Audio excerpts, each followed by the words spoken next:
Hey everyone, it's Patrick Bell coming in with the software Q&A call. Tuesday here, I'm down in the Dominican Republic, sitting on a bed. We got barking dogs outside and motorbikes and all kinds of noise and intermittent Wi-Fi. So if I go out, I can't come back in, then we'll just have to pick it up on Thursday. But let me just open up a line here, see who's here, see we're coming through loud and clear. Let's see. Maybe I'll open up Daniel Hassler. The board stops jumping around. Daniel, Hey, you there? yeah, I'm here. All right. Can you see Sorry, my my signal screen box okay? coming up in the background. Yeah, I can see your screen and I can hear you just fine. Oh, good. Thanks. So how are you doing today? I'm doing great. How are you? It's a good day. It's just been a good day of dreaming up some stuff on the software for a new project. And Nice. we had some friends come into town, so I was down at the beach a little bit. And yeah, one of those easier days in life. Very nice. Yeah, they're necessary every now and again for sure, especially Yeah, after the holidays. no doubt. All right. Good. Hey, well, I'll have you on the line. Do you have any questions? You know, I do have a question. I don't know if it's appropriate for this particular session or not, but I'll ask away. I have a PAS session coming up with a guy at in 1 hour, so I might leave this a little early. Sure. But he's in real estate. And Okay. I've tended to avoid people who are in real estate just because it's, I mean, although yes, technically, I guess it's a business, people who buy homes and flip them. Um, where I struggle a little bit is, what should I go over with them in terms of the categories in the software. So obviously leads is a real good one. Do you have any other suggestions for someone who, flips houses? What would be some good topics to cover in the software? Well, let's just open one up. And this is just the Jumpstart 12. So market dominating position. Okay. It's that primary question of, so what do you say to a prospect so that they say, man, I'd be an idiot not to work with you? And most people can't answer that. Yeah. So leads is a good one. Alliances and joint ventures. Okay. Figure out who are the people that they could form an alliance with. There's always that big chain of joint venture partners with like people who build or maintain pools, landscapers, painting companies, Hmm. HVAC companies, all those. See what kind of alliances and joint ventures they have. Digital marketing, of course, is a big one. How do they get their leads? What's their compelling offer? Do they have a drip campaign? So just give that education about, we know that most people don't just do business with you the first time they meet with you. So how can you continually follow up with them in a way that over time they grow to know, like, and trust you? Sure. And so you're always giving them something of value. You're not spamming them. You're not trying to sell them all the time, but they Hmm. look forward to your emails because you're giving them value. Yep. Um, I Very think good. I those are, mean, that right there is enough. That'll keep me yeah, busy for sure. I was a little hesitant in the market dominating position, but you know what? You're absolutely right. I mean, for anyone who's in business, they've got to find a way to distinguish themselves from competition, even if, it is someone who's flipping houses. So, yeah. And the other one, let me see if I've got one here. It's Jumpstart 40. If you were to use that instead. that's usually what I go through with when I'm meeting with a client for Okay. free money. Yep. So definitely referral systems. Talk about referrals. Okay. The opening quote on this, I really like. Well, I actually wrote it, but I really like it. If, if you ask someone once, it's a question. If you ask people at the same stage of the buying process every time, it becomes a system. And Hmm. there's no reason why you should settle for just one type of referral system. You should incorporate as many systems at the same time as possible. So I like referrals because most people don't systematize referrals. Hmm. So there's always an opportunity there. Let's see what else here. Maybe more appointments, probably a good one to go to Yep. as well. So yeah, you could look through those. Yeah, those are great suggestions. I'll definitely go through referral systems, MDP, leads, alliances and joint ventures, and that's probably all we'll have time for. So that would be Yeah, great. strategy is another one. This is a really good question here. Do you think through your ultimate strategic objectives before initiating a tactic? Mm-hmm. So things like that. I'm really I love thinking about strategy, and I've got some my own decisions I'm making as I make a move over to Africa and start working out of Africa. And I think the story of Alex Honnold really intrigues me. I'm not sure if you've heard of the name, but Mm-hmm. they used to have these teams of people would climb Half Dome in Yosemite in California. And I think they would take, I forget what the number was. It was something like 4 days or 2 days or something like that for a team of 4 people to climb it. And so people are trying to come and break the record and all that. And then Alex Honnold comes along by himself without ropes, climbs it in 4 hours. Because he's got a strategy, and he has a different strategy. So strategy always overcomes time, effort, and capital. A good strategy is right there. So I'm always thinking, okay, is there a better way to do this? Mm. And that's what we're always trying to do with the software and some of the products we create as well. Is like, how can we do it better and Yeah. make it more strategic? So something to think about. Very good. That's super helpful. Thank you very much. So welcome. So welcome. It's good to hear your voice. Yeah, you too. Thanks. Yeah. All right, let's put you on mute. I just want to remind everyone, I have intermittent Wi-Fi. Sometimes it cuts out. So, if for some reason I can't get back in, we'll have to pick it up again. Who knows what goes on? I might have to mute my mic when the little motorbikes or dogs start, barking in the area. So, all right, scrolling down, we're questions on the software preferably. And I see Tony has a question. Oh yeah, JV with investors to offer to buy prospects home if it doesn't sell in 30 days or give them an offer in 24 hours. Yeah, there's where I've just come from, which was Kelowna, BC. There's someone that will promise to sell your house in 29 days or less or offer to buy it from you. And it's a great market dominating position. Thanks, Tony, for that. Herschel Metcalf has his hand up. Herschel, you should be live. Awesome, thank you. I just had a question on the updates for the Profit Acceleration software. What is the current update version? Oh yeah. Well, I can show you the update number. We're at 4.2.6. It's in the bottom right corner. Gotcha. That's what you should have. And if you don't have that, just log out, do a hard refresh, which on a PC at least is a Control-Shift-R. Log back in again, you should have it. Okay. And just a reminder, great reminder there. I do want to go to, I've shown this last week, and I don't know if you've seen it or not, but there's just a little update on this new implementation calendar. So we've done this by weeks. We moved priorities to weeks. Did you remember seeing that, Urshel? No, I didn't see that one. Yes. Okay. So priorities is now in weeks, and you now can enter your starting date. So pick a date somewhere in there, and then just do your number of weeks. There's no limit to that. Okay. And you can add an initial planning meeting. You can add quarterly reviews. You can have several planning meetings if you want. So you're going to save that, you prioritize it. And when you go to the implementation calendar, you'll see now this calendar, which is really as many modules as you've done. I think we've just got 12 here. And then also stretches out as long as you need it to. So this one's 93 weeks. The small update we just did a couple days ago was we've frozen this left-hand column, which now actually makes it so much better because you can scroll across and you're going, okay, what am I working on there? You don't have to go back and forth. So it just makes sense, as kind of a Gantt chart type of deal. So yet to work on are, I want to have, these are all implementation links, and I want to, this will actually be renamed quarterly reviews, not just quarterly. It is spelled right, it's spelled correctly now, at least.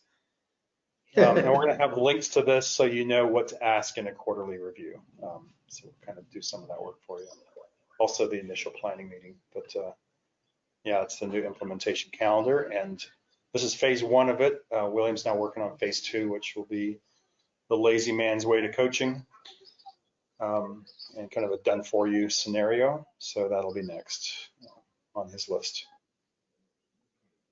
Awesome, love it, thank you. And yeah, I did check, so I am on the current version. Last week, I think it was 0.4.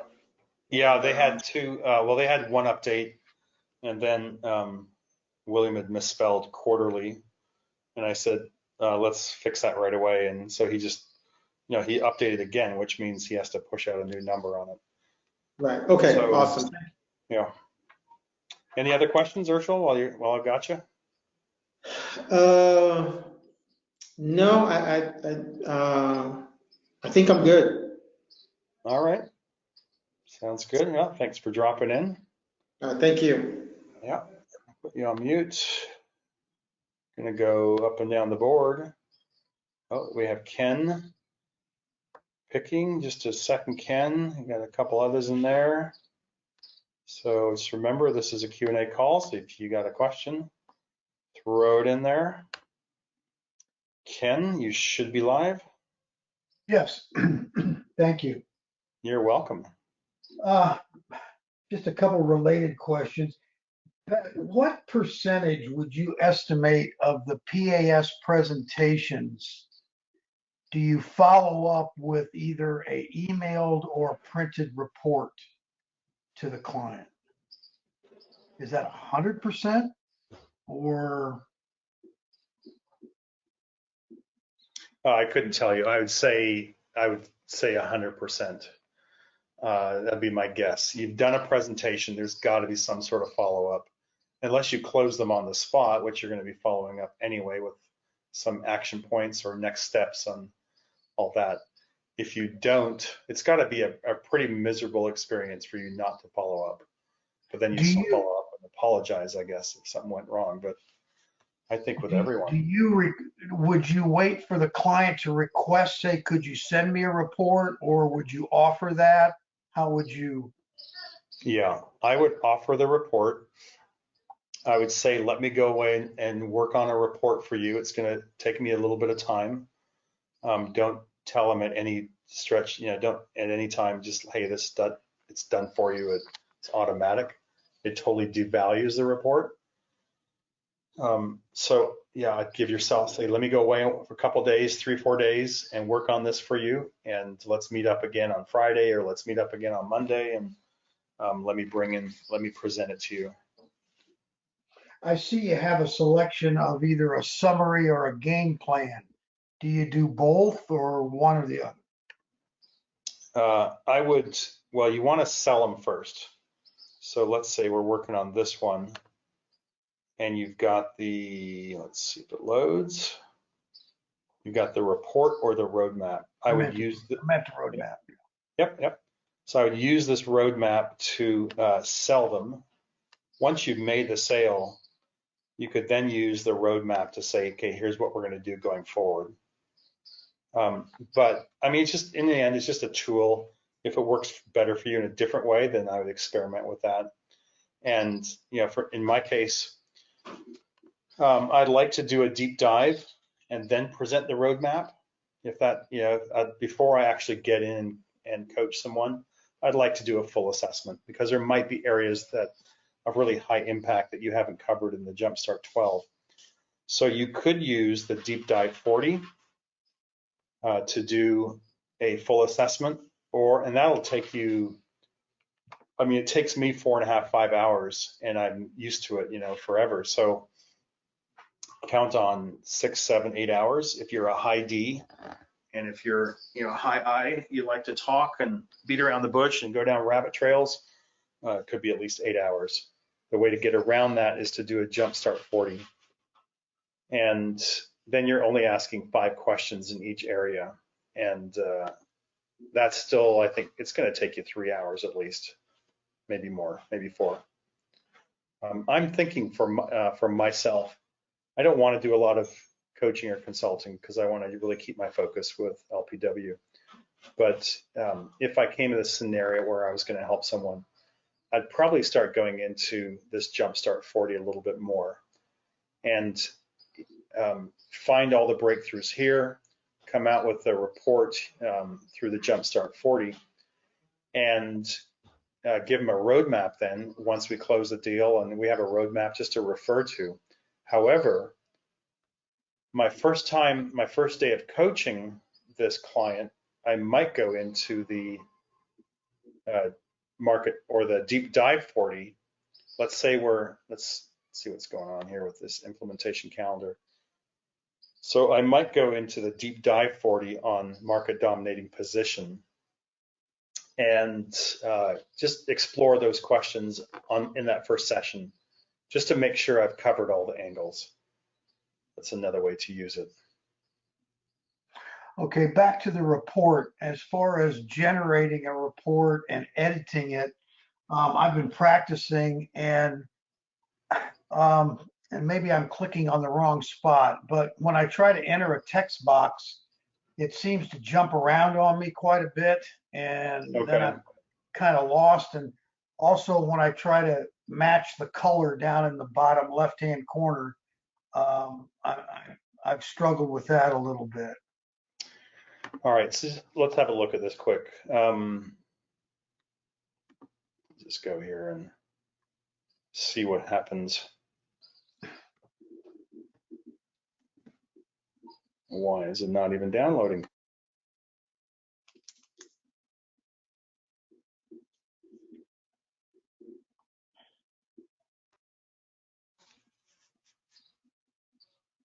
The first report we ever came out with was just text.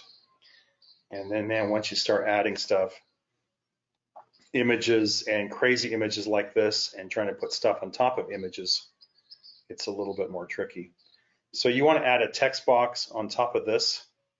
No, I just want to duplicate, I would go copy the report and then try to insert the text box there in that white space, copy what you had, and then substitute my material. Yeah. So I've gotten that far, but then it seems, the text box will jump around on me at times, and yeah, okay, maybe what you can do, let's see if this works. I'm right-clicking on it. Sometimes you can right-click it and format it. And layout is behind text. There we go. So, oh no, because that's an image there. So then, control, I might have to do it in front. So we do right-click, format, in front of text.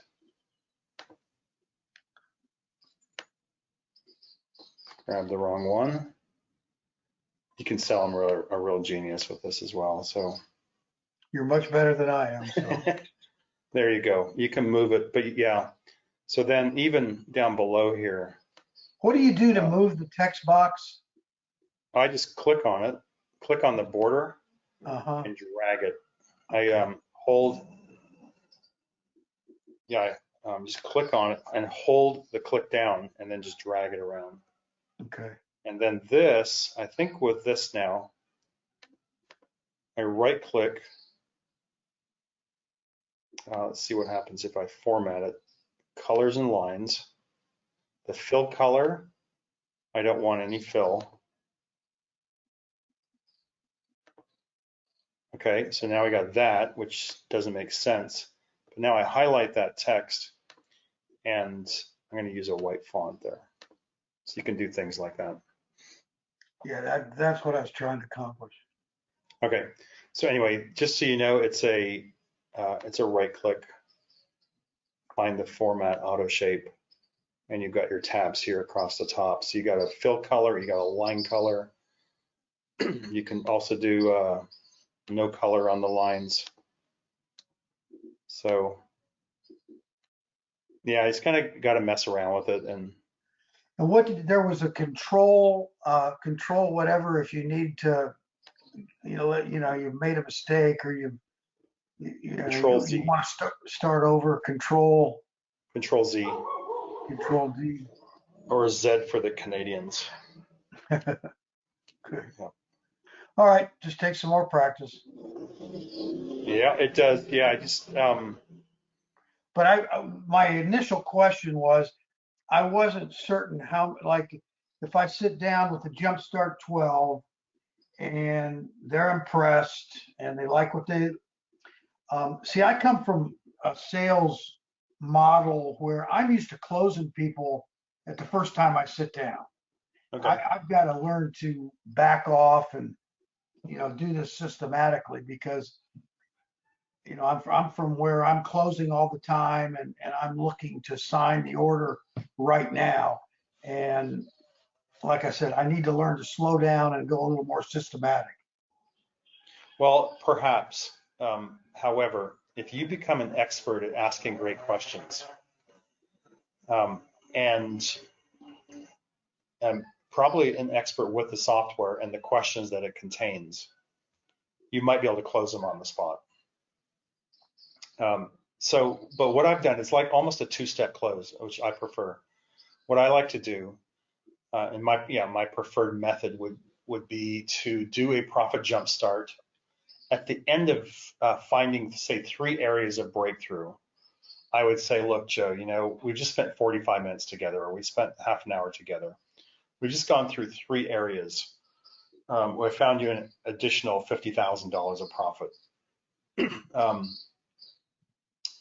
I think what you need next would be a full profit assessment. And they go, well, what does that mean? It's like, well, we've just gone through 3 areas together. We've just found a breakthrough over 3 areas.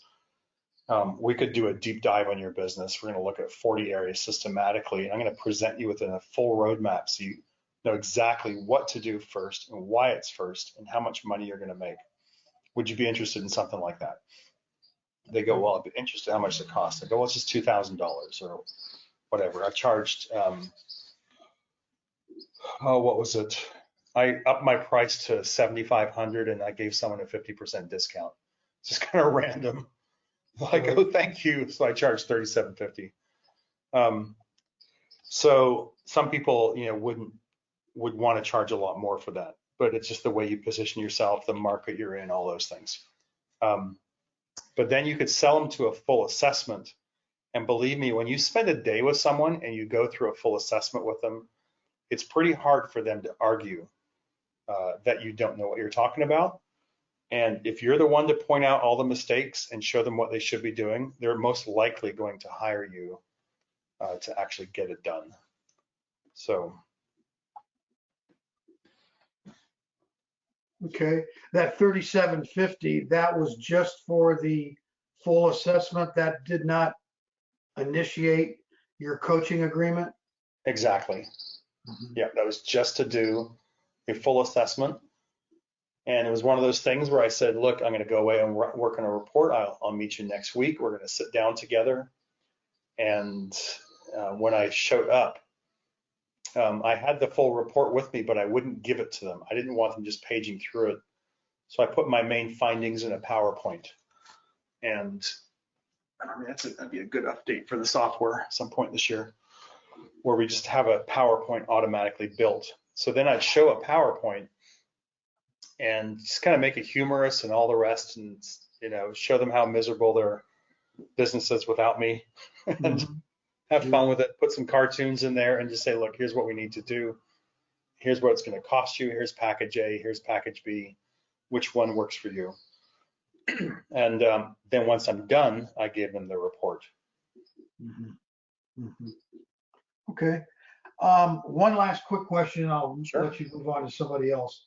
Right. If I have a client that has an existing website, and again, I might be stepping out of the PAS on this, but they have an existing respectable website. They do not have a drip campaign. They do not have anything.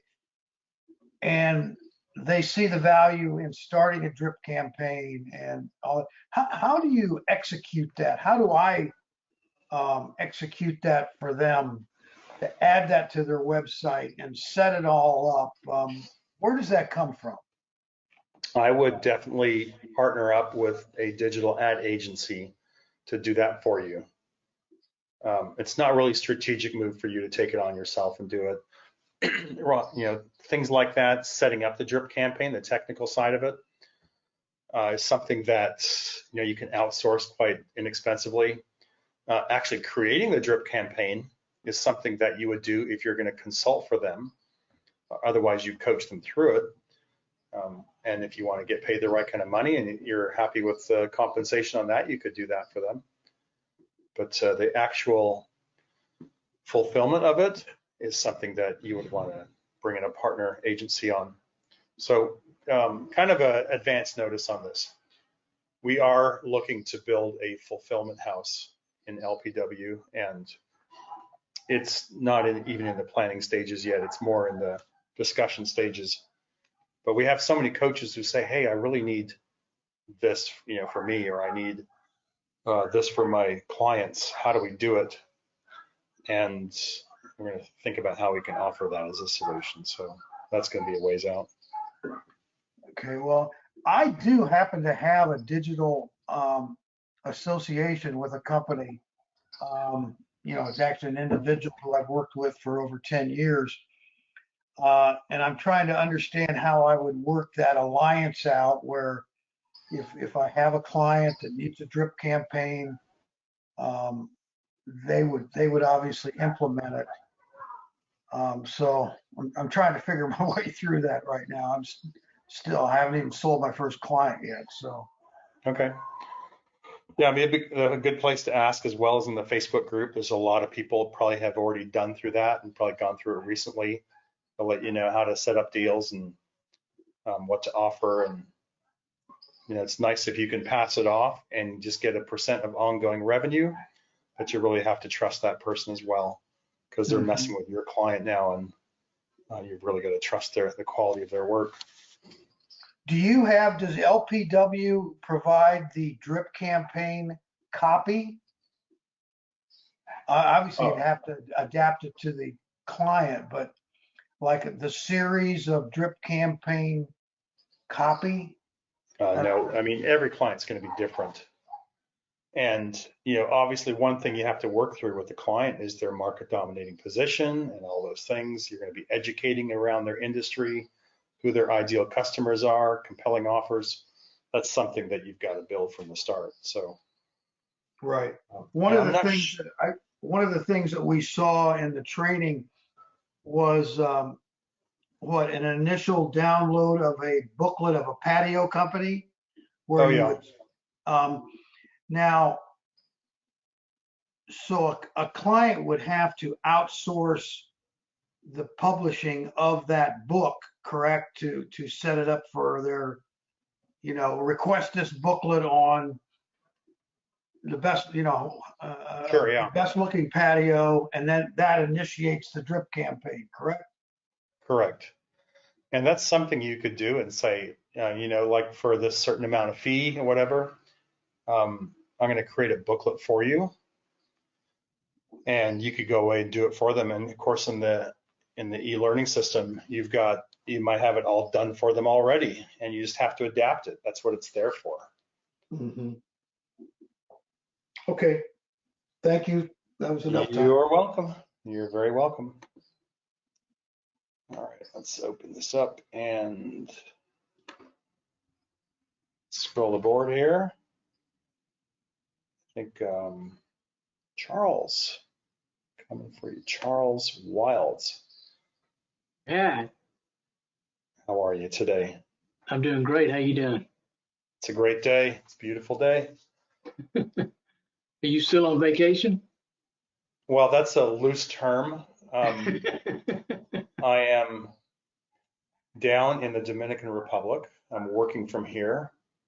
And actually, my year started on Friday, the 1st. And it's got some time. I got stuff to do, and I got things in my head I need to put onto a tablet here, whatever, my laptop. So I just got to work and worked a little bit Saturday, and off we go again. So, but Anyway, it's, Happy New Year to you. thank you, and you too. Hey, I got two questions. I was working with a client today, and one of the things he was keenly interested in, and I went through, the 30-minute voice discussion introduction, and he was keen to see the assessment. We went through the Jumpstart 12 and identified 3 and accidentally picked up 4 areas, and which was good. A couple of things that I noticed. He asked me about a schedule, and I had shown him through some picture flashes that we produced a schedule, which I've seen and you've updated since I saw it last, and the updates are really good. And then I said, okay, I was thinking to myself, well, I've put him off for another week, let him digest what he's heard, what he's not seen or has seen, and I didn't show him the software, but I showed him some kind of picture extracts from it. And when we were, he was talking about schedule, and then I said, okay, let me put together a report and we'll meet again next week. So we got all that all set up. And I started looking through the view report and the roadmap to see what the current state of affairs was in its formation. And I did not see anywhere in either one of those where the bar chart schedule shows up. Was that intentional, or is that strategically determined, or what's your thought? I don't know why it doesn't show. It could be an oversight. I don't remember if we talked about it. It's probably a year and a half ago. So I think, this now, it's getting a little bit crazy where actually this one's fine because it's so short. But if you can imagine going to this, was it this one here, I think, and trying to put this into a report would be pretty hard. This one here, like how do you put this in a report? It's going to stretch out several pages there. Sure. So that would be a little tough. You might be able to break it down and just do a screenshot of, and this is not even a full assessment. This is just 12 areas, but you could do a screenshot of the first bit of it and maybe try and paste it together and say, here's what's going to happen next. Okay, that answers that question. The second question I got is, as I was looking at both the short form report and the long report, he asked me the question. He says, "What kind of implementation program do you have?" And I said, "We'll go over that in the report." Well, if I take a look at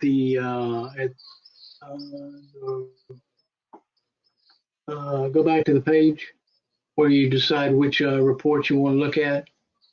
Okay, let me come back to full screen. I want to get the right terminology in front of me. Yeah, hit reports. Yeah, if I take a look at the roadmap report, it seems to have more execution summary than does the full report. Correct. Is that intended? Is there a strategy there, or help me? Yeah, this is something that we normally would want to use after you sign them up as a client. And then you would say, okay, so here's what we're doing. This is what we're going to do first. It's cut costs. Here's our general action steps that we're going to take. Here's our timelines. We just agreed it was going to be 2 months. So that's, a very easy thing to work through. You're not giving away anything as well. So if they say, hey, thanks very much, and they take the report and run and don't want to work with you, you haven't given them everything. It's enough for them to go, oh my gosh, this guy is organized and professional. And this is really impressive. Like no one's got this besides you, right? In your area. So I think that's the purpose of that. The report, not the roadmap, but the report is more of a sales tool. So use the report to sell a client. Use this once you've already got the client. I got you, because I was under the perspective that you do it the other way around. Yeah, no, this, like when you go to, come on, view report, there we go. A lot of it's like, it used to be a yes document that Carl Yes. used, and we also say yes to your roadmap. So when we accept you as a client, your marketing will. So this is for when you're not part of, you haven't joined forces yet together. Okay, so that's the third meeting discussion point is the view report with all the pretty pictures and if you say yes. Yeah, again, it's something you're going to print out and prepare ahead of time, and it does take some time the first time, but after that, it's a lot faster. So it could be the second meeting. I mean, for me, if I'm just, I talk with someone on the phone and says, hey, can we meet I'm just really heard about your business. I'd love to see if if you're the right person or can help me a little bit. And so I would show up, do a Jumpstart 12 and say, hey, let me just go away and create something for you. Let's meet back in a week, or let's meet back in 3 days. So it could be the second meeting actually, but Okay. Again, these are just tools, and they fit in the toolbox, and everyone's toolbox is a little different. There is a best practice for one person, but it doesn't mean it's going to be the best practice for everyone. So something we're coming up in the software, which I'm working on this week, last week, 2 weeks ago, is we're going to be able to figure out what is the best practice for everyone and what works best, and we're going to be able to prove it. So, and we're going to have fun doing it. But anyway, that's probably mid-spring or late spring. We'll have that ready. Okay. So if you scroll down to the bottom of the page you're looking at right there, the view report, go all the way to the bottom just before the backup. Yeah. Now you've got a signature page where you agree, and it says you're agreeing to a 12-month schedule at the rate of whatever. So is that in contradiction to what you've just suggested? Is we use this as a general format and then we have a written agreement after that? I mean, you might bring this report with you, and you can say, Joe, do you want to get started? Are you ready to say yes? They go, yeah. Well, it's like, here, let's sign it right here, and you sign it right there on the spot. Okay. And then you would use the view roadmap one at some later date after you've done the extended evaluation? I would do an extended evaluation first, either using Jumpstart 40 or Deep Dive 40. That's my personal preference. But I've seen people use this in so many different ways now, and I mean, some people just get through one area of the Deep Dive 40, and it takes them maybe a month, and they coach them on it for a month, and then they go to another area.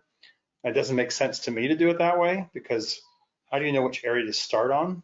But if that's the way they build their coaching practice and they're successful with it, why not? Yeah.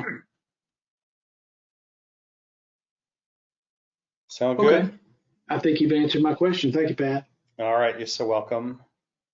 I'll put you on mute. I'm going to scroll down here, and I think, Ken, did you have another question? Ken, are you there? Self-muted, it says. Yes, Pat. How often do you use the success gauge? Do you use that after every PAS Jumpstart 12, and then I have a follow-up to that? Well, you could use it it's a sales tool. It's got some cool questions in here. If you figure that you want them as a client, these might be some good questions to solidify that, cement it in your own understanding. These are good questions to ask because you might run into people, and I've done a full assessment in the end. And one of the last questions I asked was, do you have the capacity to handle a sudden influx of new customers? And the guy says, no, actually, I can't take on anyone else. And then I thought, man, what the heck am I doing here then? And he just wanted to optimize what he had. So there's that. You want to know, you just don't want people who are skeptical of changes or resist. You don't want people who aren't coachable, and you don't want people who aren't hungry.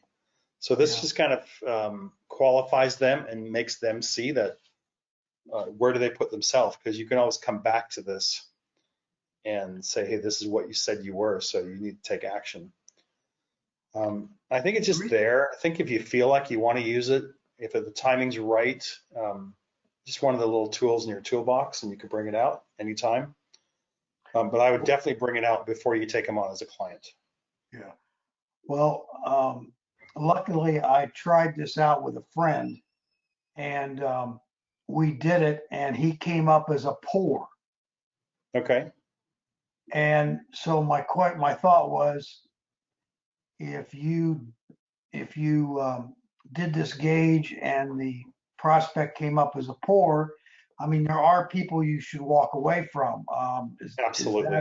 Is that a pretty legitimate indication that maybe the next prospect would be a better spend of my time? There's some algorithms behind this success questionnaire. And one of the, I think it was either a 200 or 300% ROI. So when you go to the ROI tab, you're charging a certain amount of money. Like for this client, it's 1,688%. Well, if you only get 150% ROI, you're not really making that client enough money to justify your fees. That was the issue. Okay, yeah. And so that's it. And so the software is just going to let you know right away from that success gauge, this is not a good client. You're just not, and it might be a combination of these. There's some X factors in all of these, right? So I think it takes that starting revenue or the ROI revenue combination and gives it a baseline. And then from there, if they have the capacity to handle, then it gives it a 1.3 or a 1.5, or I forget what the numbers were. If they say no, it's going to decrease that number for you. So, all things being equal, if that was the only thing, maybe you can still work with them and help them optimize what they have. So, yeah, a few things like that. But it's kind of like a little sales tool. It's just a little, right, understand. It's like a little heads up tool, like, oh man, why isn't this person a good customer? And it could be some of these, or it could be just the revenue is like, and they're only making $75,000 a year, and you want to charge them $1,500 a month, and I'm just not sure that's a good deal. Yep. Thank you. That's yeah. And just some people just need help, and sometimes we're coaches. We have the ability to help people, and I just wonder sometimes if it's, I don't know what the moral implication is, walking away from someone who just needs help. So I think all of us have to decide that for ourselves, but sometimes you've got to have an option for people. And maybe it's just like, I can't coach you, but I've got a membership site. So why don't you get started in that? And I think Adrian had a script on that somewhere, but get started in that, and let's just revisit that in a couple of months and see where you are. And if you brought your business up, I can take you on. And there's some hungry people out there who are going to go and do it. But the e-learning site, man, you've got so much information for people on there. So,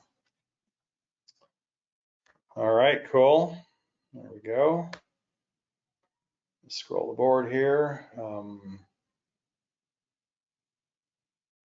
Ed Champion. It's a winning name. Hey, Patrick. How are you today? Good. Hey, you must be enjoying the sunshine on the beach, are you? Oh, every day. Every day. It's just, it's brilliant. Absolutely brilliant down here.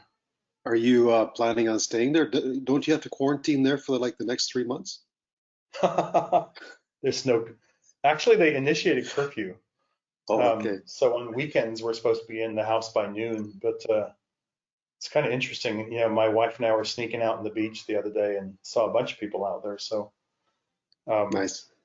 But there's not a lot of COVID here, and but yeah, worst things come to worst. If I have to quarantine here longer, I'll be happy to stay.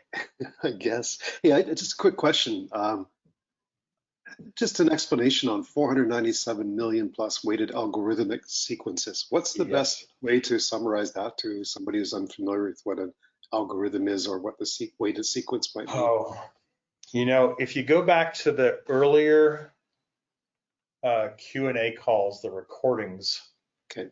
and let's see if we can just find that here. So we're going to go into resources, live calls, I think, and software Q&A recordings. Who's Adrian's site? That's who I'm on, I think. Nope.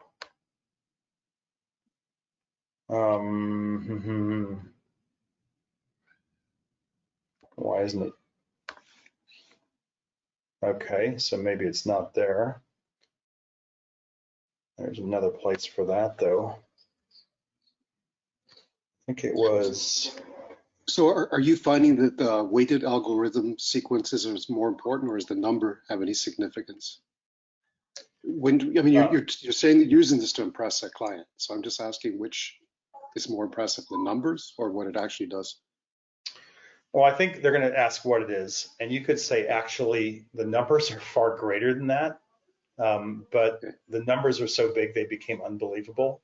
So we limited to those numbers to make it a little bit more believable. But here's what happens. Just kind of explain. If I ask you a question and you say yes to my question, we're going to go down a certain path. But if you say no to my question, we're going to go down a different path. And the question that's served up next will depend on your answer. And the software is so expansive that we could go down hundreds of millions and billions of paths, and no path will be the same. So the path that you take will be vastly different than the path that anyone else ever takes in their assessment. So it's not a boilerplate assessment. It's something that's going to be unique to you and to your situation. Nice. Go, Okay. oh, perfect. So. Okay. Thank you.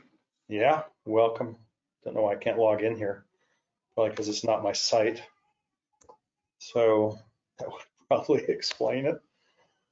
Oh boy. All right. James Lawson. Let's see here. Is there a goal to be able to create the implementation in parallel and in series? Oh, there you go. No, I don't think there is, James. I don't think we've thought through it that much. We're going to make it much more flexible. But James is also saying, hey, you could create a 4x90 day implementation calendar. Correct, you could. And that's just something I was playing around with there. So let's see here, move this out of the way. So I think you could actually, let's go back to this one. Go to implementation. So you could take this and do a screenshot of this and then move this across whatever number of days and do a screenshot of that and move this across and do it again and kind of put them, find a way to put them all on one page that would still be impressive. Or you could, whatever, you could take pages together and fold them out and whatever. I mean, it's different ways to do that as long as you're professional about it. So, all right, so let's see who else has a question.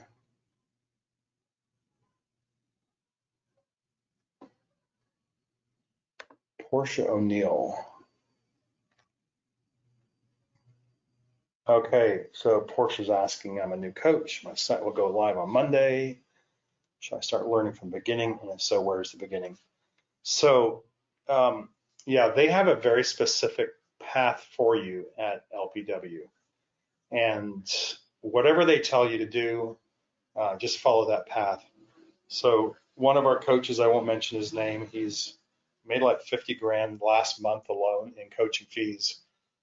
And we're like, what's your secret? What did you do? And he goes, I did what you told me to do. I just followed your path. It's like, it works.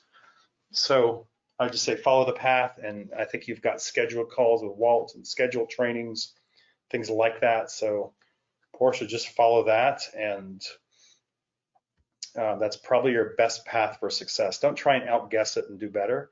Just follow it, and man, if you do that, you're going to be a home run. So I hope that helps. Someone else here, let's see. Tony, I think no, we've already asked Tony's question. We already found that. So that might be it. Last scroll for hands. I think that's all.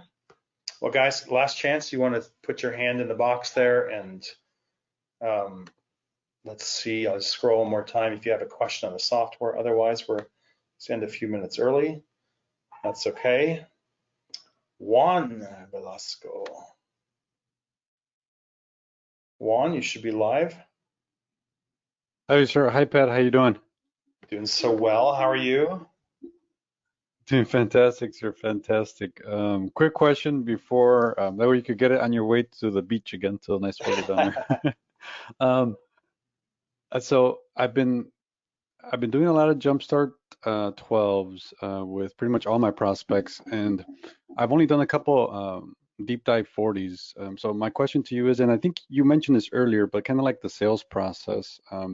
So what I've been doing is I'll do a Jumpstart 12, and then I get to work right away with like the 2 or 3 strategies, and then I kind of hold off on the Jumpstart 40 because I don't want to overwhelm them. But then I heard you say kind of the opposite, right? Like you want to do the Jumpstart 12 and then go straight into the 40, right? Or what's your recommendations on using both as a good tool since you know the software so well?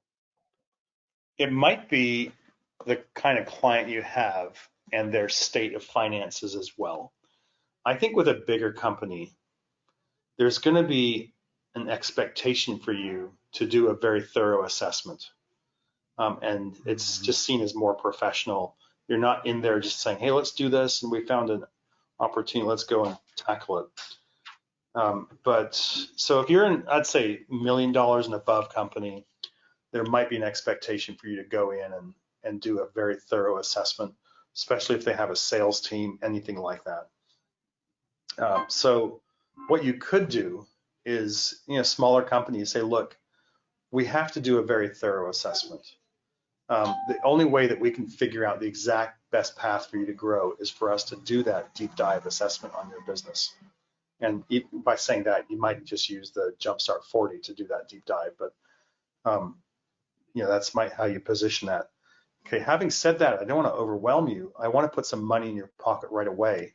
So, based on this Jumpstart we've just done here, this mini assessment, I think we could find ways to cut costs in your business, make sure that we pay for this going forward. Does that sound fair for you? They go, yeah, that sounds great. They're almost always going to say yes. So go and find them some money and say, look, let's find you this, and then let's do that deep dive and put together a real plan. So one of the things that I think Carl had said this last week is actually a very cool line. I'm going to use it in the future. If you look at this, what's on my screen, and actually I'm going to shrink my screen down a little bit if I can. What? Allow me to. Maybe not. So in this current scenario, they're making $200,000 of profit in their business, and we're going to say we're going to make you an additional $404,000. And what it's covering, though, is 93 weeks. So you might be able to say, whoops, too far.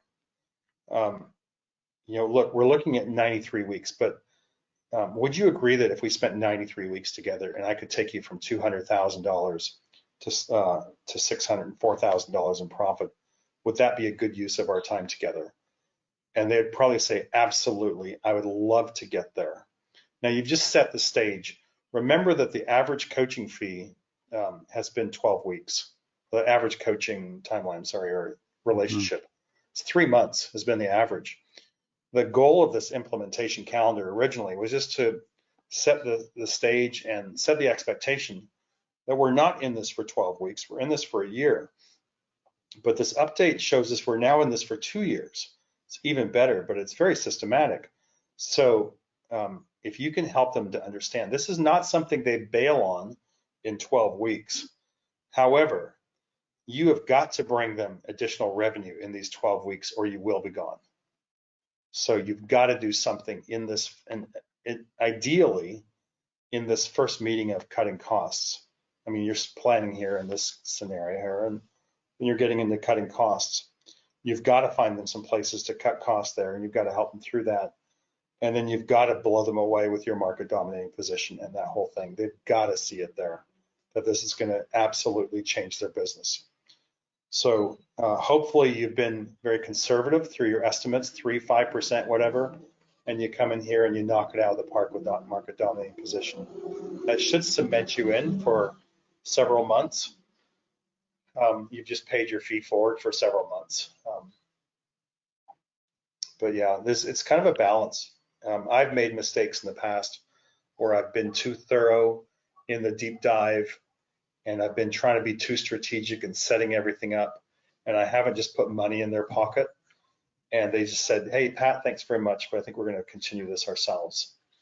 It's like, oh, dang it. That's just, but I was learning myself as I was going. I didn't know. So we've all got a lot to learn is the point. But yeah, put money in their pocket as soon as you can. Okay. Yeah, that's actually what's happened to me because I'm real analytical on finance. So I've been doing strategy, and I've lost a couple clients because of that. Because like you said, strategy is one thing, but putting money in their pocket, it's different. So, all right. Yeah. Thank you for that. And then would you suggest, so after, let's say we do find them, put some money in their pockets and then do a jumpstart 40, I guess, after that, right? And then we go deeper into it, like you said. Yeah, I think you could do that. That would sounds good.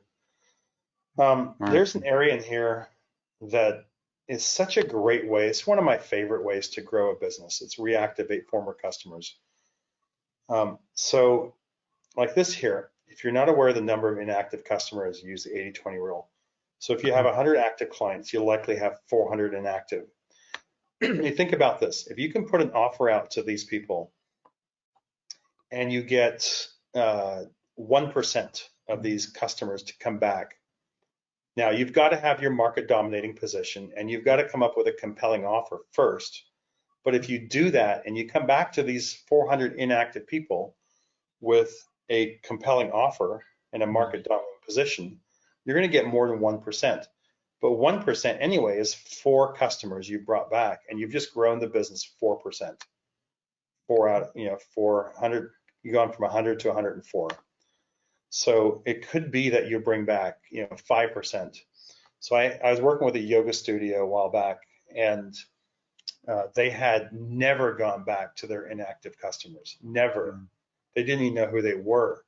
So that was one of the first things we did, was just go back with a letter, and I forget what it was, but it was something similar to this. But I think they had 20 or 30 come in from that one example.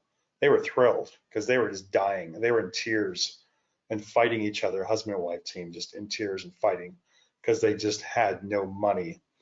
And you cannot take a couple like that and take 3 months to put money in their pocket. So when you think about it, some customers on the surface, they're coming to you because they are desperate for help. And maybe at home, there's a lot of tears between them and their wife or husband or partner, whatever. So you've got to get to action quick. You've got to find ways quick. Maybe on the surface, they're very calm and very professional. But I tell you, this couple were in tears before me, and I thought, I've got to help them right away. So just keep that in mind going forward. Got it. No, yeah, thank you for that. That definitely clears it out. Thank you for that example as well. Thank you, Pat. Sure. You're welcome. All righty. Well, one last scan of the board. And let me just click on a couple of these question marks here. And someone's put their question in the chat box. Well, thank you, Tom. Appreciate the shout out there. All right, guys. Well, that's it today. Look at that. It's exactly 5 o'clock. Our internet didn't die on us. That's cool. Carl, I didn't even mention this, and my apologies. Carl is taking a little time this week. He's skiing. So he's got the powder on the slopes and I got the powder on the beach. So we've just chosen to go separate ways. I would disagree with him more, but he'd say, look, buddy, I don't like your latitude. And that's just a bad dad joke. So hope you guys do well. I'll see you Thursday at 3 o'clock Pacific. Anyway, if you have questions in the meantime, you can write them to pas@noresults-nofee.com. I think that's going to William first of all, but if he doesn't know how to answer it, he'll just forward it on to me and take care of it when we can. So all the best to you guys. Practice if you're not practicing the software, and yeah, get better every day, every week, and the better you get, the more money you make. It's the way the game works. So anyway, take care, and I'll talk to you on Thursday. Bye-bye.